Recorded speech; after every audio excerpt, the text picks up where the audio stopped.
जीवन की शुरुआत हुई और 5 शक्तियां आकाश, जल, वायु, पृथ्वी और अग्नि का मिश्रण हुआ और फिर सौंदर्य, विनम्रता, निष्ठा, त्याग, प्रेम, स्नेह और शक्ति का विकास हुआ एक स्त्री के रूप में। वो छोटी सी बच्ची भी क्षमतावान है और वो 100 साल की अम्मा भी दृढ़ता की निशानी है। स्त्री का एक दिवस नहीं, कोई एक वर्ष नहीं, बल्कि हर क्षण है स्त्री, क्योंकि स्त्री के कदमों तले जन्नत दे दी है उस ईश्वर ने। नारी जो कभी ना हारी, नारी को ईश्वर ने अपनी इस संपदा को, अपने इस संसार को आगे बढ़ाने के लिए भेजा इस पृथ्वी पर। नारी शब्द अपने आप में अपार शक्ति समेटे हुए है। यह नाम शक्ति का जीता जागता रूप है। सूर्योदय से पहले जागने की शक्ति, समय से आगे अनवरत भागने की शक्ति।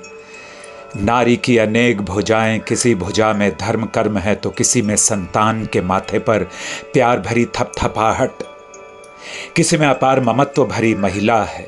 प्राचीन काल से आज तक हुए बदलाव को खुद में समायोजित किया है। नीर की तरह समायोजन का शक्तिपुंज है नारी।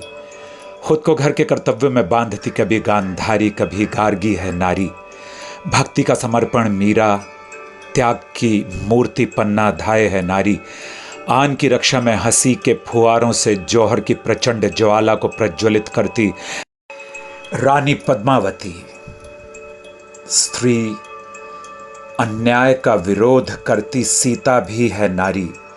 नारी के कई रूप हैं। शक्ति है, भक्ति है, श्रद्धा है, विश्वास है, आशा है, मर्यादा है, लज्जा है, सौंदर्य है, क्षमा है, विद्या है, वाणी है, बेटी है, बहन है, माँ है, पत्नी है, वात्सल्य का कल कल बहता झरना है।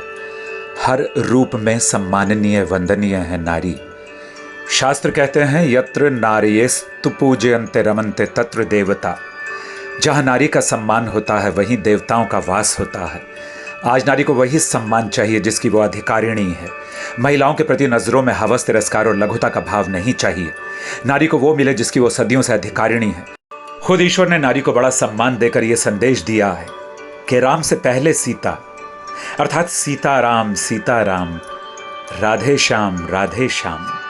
स्त्री इस विश्व के किसी भी कोने, किसी भी शहर, किसी भी भाषा और किसी भी धर्म वाली क्यों ना हो, अब से एक बात याद रखिएगा, वह सिर्फ माँ, बेटी, बहन और पत्नी ही नहीं है, बल्कि उसका एक स्वतंत्र अस्तित्व है।